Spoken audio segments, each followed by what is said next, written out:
Salut tout le monde. Aujourd'hui, on va parler d'un film que j'adore, qui pour moi est un vrai feel-good movie, et qui est adapté finalement d'un support assez original. Il s'agit de Convoy. Et oui, adapté d'une chanson, qui est devenue un film réalisé par Sam Peckinpah.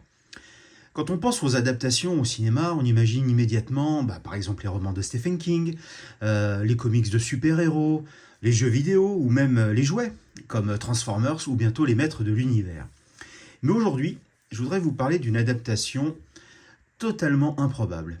Imaginez un producteur hollywoodien qui écoute une chanson à la radio et qui se dit « Tiens, on pourrait en faire un film, ça, un film de 2 heures, un film d'action par exemple. » Ça paraît complètement absurde.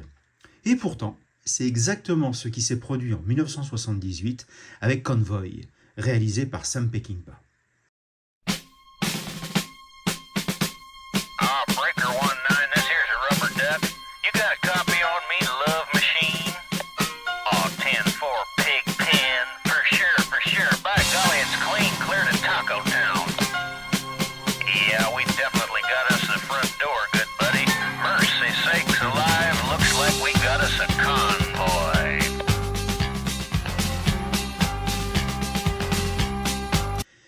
Et oui, le film est directement adapté d'une chanson country. Et d'ailleurs, je vous mettrai les paroles de la chanson en description de cette vidéo. Vous allez voir que l'histoire est presque aussi incroyable que le film lui-même. Pour comprendre cette adaptation, il faut revenir quelques années en arrière. Nous sommes au milieu des années 70. Aux États-Unis, un phénomène envahit les routes, la Citizen Band, plus connue sous le nom de CB. Quelque part, c'est la radio du peuple. Aujourd'hui, ça peut sembler désuet, mais à l'époque, c'est une véritable révolution. Les chauffeurs routiers communiquent entre eux grâce à leur radio, ils signalent les accidents ou les embouteillages, bien sûr, ils se préviennent des contrôles de police, et surtout, ils plaisantent entre eux, ils se donnent des surnoms, et ils inventent tout un langage codé. Des expressions comme Breaker 19 ou 10-4 deviennent célèbres dans tout le pays. Arizona, noon on the 7th of June, when they highballed over the pass. Bulldog Mac with a cannon back and a Jaguar hauling ass. He's 10 on the floor, stroking bores, seat cover starting to gain. Now Beaver, you a trucking with a rubber duck, and I'm about to pull a plug on your drain.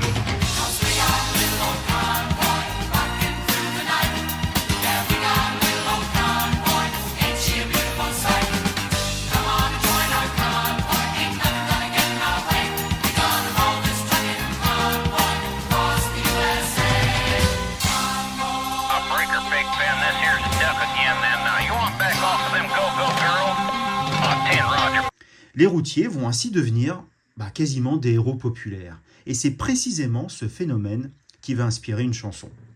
Ou plutôt, un personnage. Car C.W. McCall n'existe pas vraiment.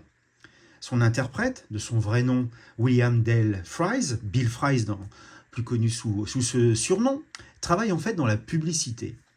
Et avec le musicien Chip Davis, il imagine ce chauffeur routier pour une publicité pour une marque de pain. Eh ouais, vous avez bien entendu. Avant d'être une star de la country, C.W. McCall vendait du pain à la télévision. Le personnage plaît tellement au public que Bill Fry décide de poursuivre l'aventure.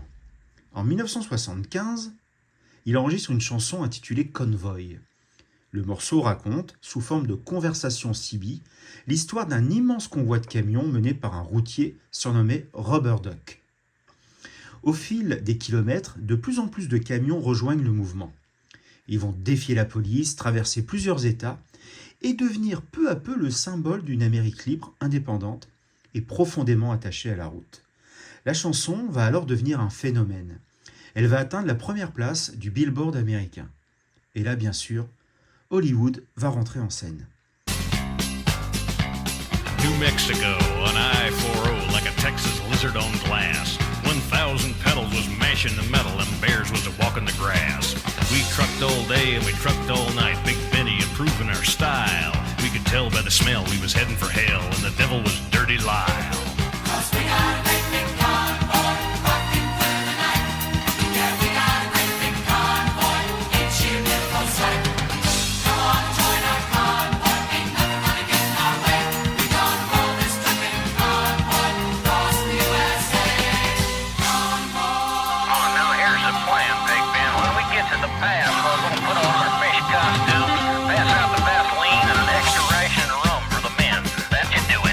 Mais une question se pose immédiatement. Comment adapter une chanson de moins de 4 minutes en un film de presque 2 heures? En réalité, les scénaristes ne gardent qu'une poignée d'éléments. Bien entendu, ils vont conserver le personnage de Rubber Duck, le gigantesque convoi aussi, et le shérif qui va être lancé à leur trousse, et cette idée de liberté qui va traverser toute la chanson. Tout le reste va être inventé. L'histoire est bien entendu développée et les personnages vont prendre de l'épaisseur. Et le simple trajet raconté dans la chanson va devenir à ce moment-là une véritable épopée, une grande aventure. Mais le choix le plus surprenant va rester celui du réalisateur, Sam Peckinpah. À première vue, cela semble complètement illogique, car Peckinpah, c'est la Horde sauvage, Guet-apens, Pat Garrett et Billy the Kid, Croix de fer, un cinéaste qui est réputé pour sa violence, son pessimisme et ses héros fatigués. Pas vraiment celui auquel on pense pour adapter une chanson country. Mais en réalité, sa carrière traverse alors une période compliquée. Ses derniers films n'ont pas rencontré le succès espéré, ses relations avec les studios sont catastrophiques, et ses problèmes d'alcool et de drogue sont à ce moment-là bien connus. Le studio lui propose alors Convoy, qui est une pure commande commerciale. Mais Peckinpah ne se contente pas d'illustrer une chanson, il transforme cette histoire en quelque chose qui lui ressemble. Sous les camions et les poursuites, il parle encore une fois de ses thèmes favoris. Le film met en scène des hommes libres, qu'on pourrait voir comme des marginaux, et des personnages qui refusent de se soumettre à une autorité qu'ils jugent injuste. Now Lyle was a creep, he is tacky and cheap, but he had him a badge and a gun. He hated the duck and he hated his truck, and he loved to bust truckers for fun. So he followed the line and he bided his time, and he watched for his chance to strike. Then he picked on a trucker, yeah, wiry old sucker, yeah, the trucker they call Spider Mike. But the great rubber duck sort of run out of luck when he crossed that final bridge. There's choppers and rigs full of guns and pigs, they's wall to wall on the ridge. He showed no fear as he grabbed his gear and he stuck it to Granddaddy Low. Them guns went boom and his ass went zoom and the Mac took a terminal blow. Finalement, Convoy est beaucoup plus un film de Sam Peckinpah qu'il n'y paraît. Le tournage, en revanche, fut particulièrement difficile. La production va accumuler des retards, on ne compte plus les dépassements de budget, il y a des accidents qui se produisent et bien sûr des conflits permanents avec le studio. À tel point que Peckinpah perdra une partie du contrôle du montage final. Malgré cela, le film rencontrera un joli succès, notamment en France. Et il conservera, avec les années, un statut de film culte. En le revoyant aujourd'hui, il y a un détail qui m'a particulièrement amusé. Il s'agit des bagarres, les différents combats. Je ne sais pas si je suis le seul à avoir ressenti cela, mais certaines scènes m'ont immédiatement rappelé les films de Terence Hill et Bud Spencer, qui étaient également produits à cette époque. Les coups de poing sont énormes, les personnages traversent les tables, sont envoyés d'un point à un autre de la salle, et les cascades sont presque burlesques. En tout cas, elles nous amènent le sourire. Je précise bien qu'il s'agit juste de mon ressenti. Dites-moi d'ailleurs en commentaire si vous avez eu la même impression.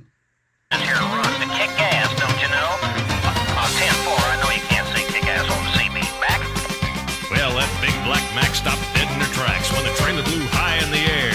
There was pieces of truck and some pieces of duck, and junk and debris everywhere. Then the rig took a drink and commenced to sink, and there was no duck no more. But that evil smile from dirty old Lyle shone south from the North Texas shore.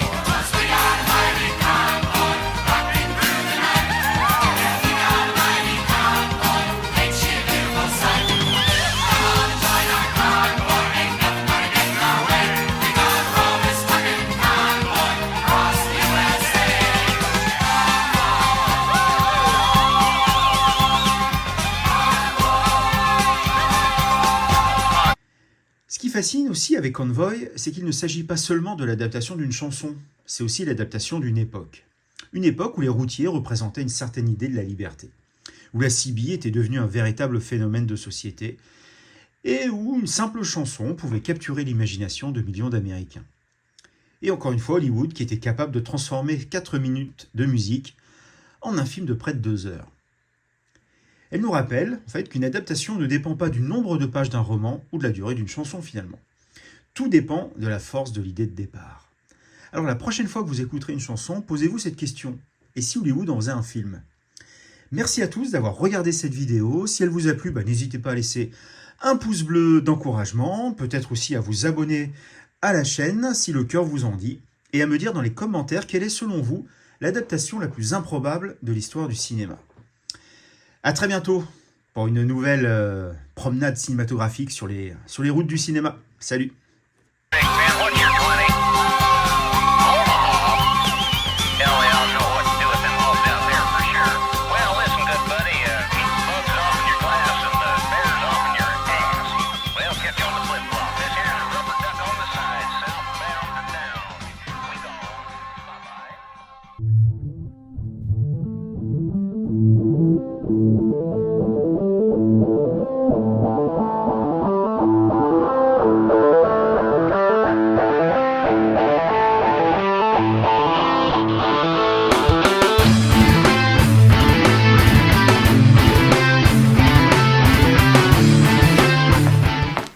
Bonne nuit les lapinous.